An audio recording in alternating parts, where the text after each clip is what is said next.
In this video, let us discuss regarding lease financing.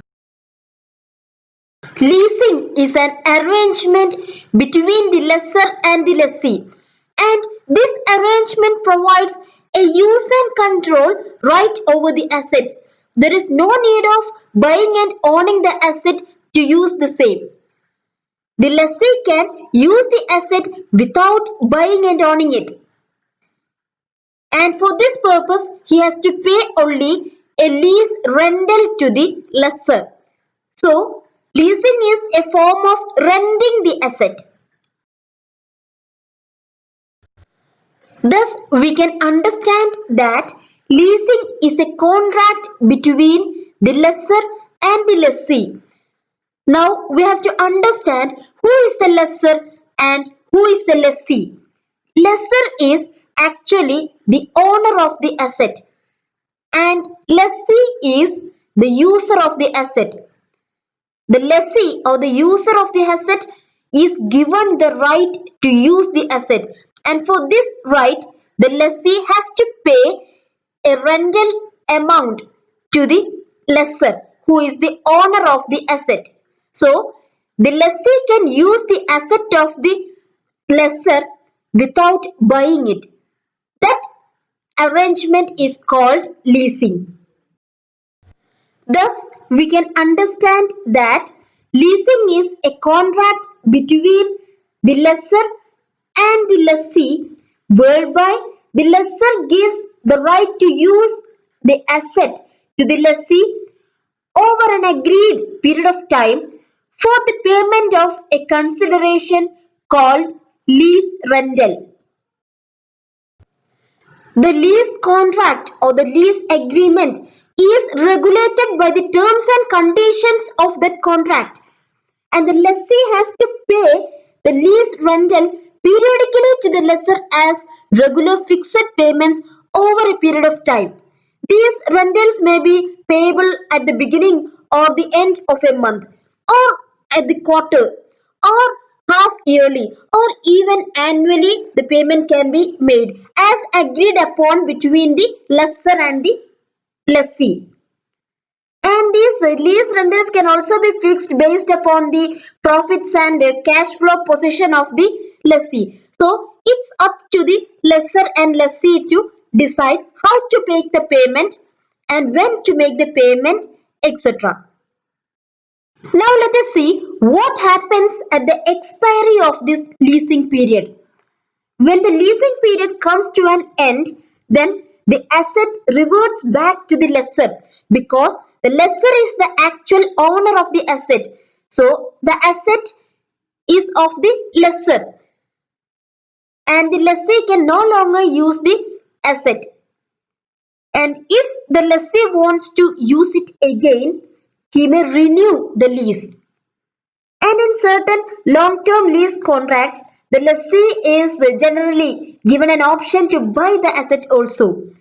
So lessee can either buy the asset or renew the leasing contract if he want to continue using that asset. Otherwise, the lessee may withdraw and the lessor can use the asset as his own. Next, let us discuss the purpose of leasing. Leasing is actually a device of financing or a tool of money lending.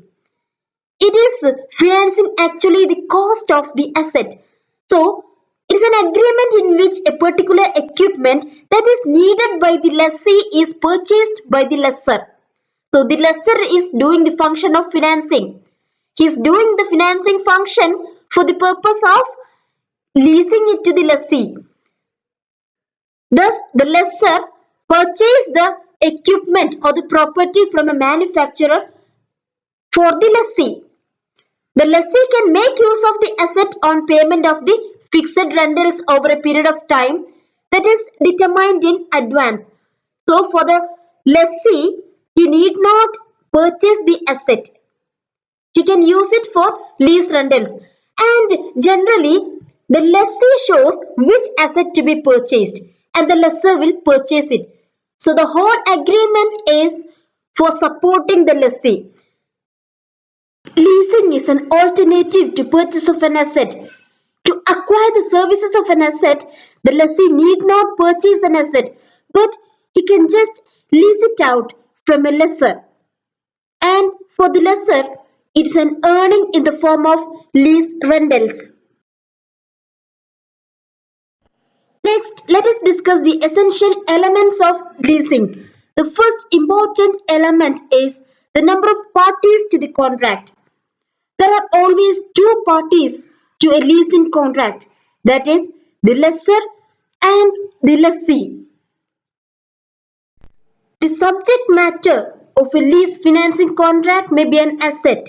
It may be either a property or an equipment like plant and machinery, land and building, etc. Another element of the leasing contract is the consideration. The right to use an asset is given to the lessee for the payment of a consideration called lease rental. The lease rent is determined by the lessor taking into consideration the capital invested in the asset, its depreciation, interest on capital, repairs, etc. Then comes the lease period. A contract of leasing is usually undertaken for a fixed period, that is, a number of years will be mentioned for which the contract will be existing. And sometimes it's spread over the entire economic or the useful life of the asset.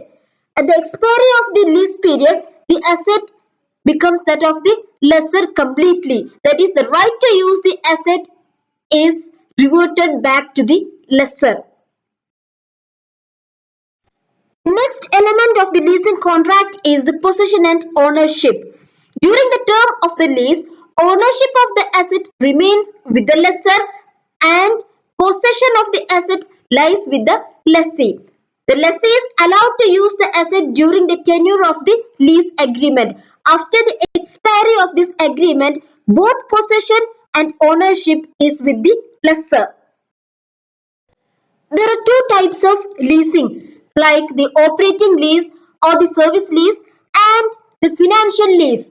Operating lease is normally for a short-term period, while the financial lease for a longer period of time when compared to the operating lease. Both of these types are explained in detail in another video. So, that is what is meant by leasing.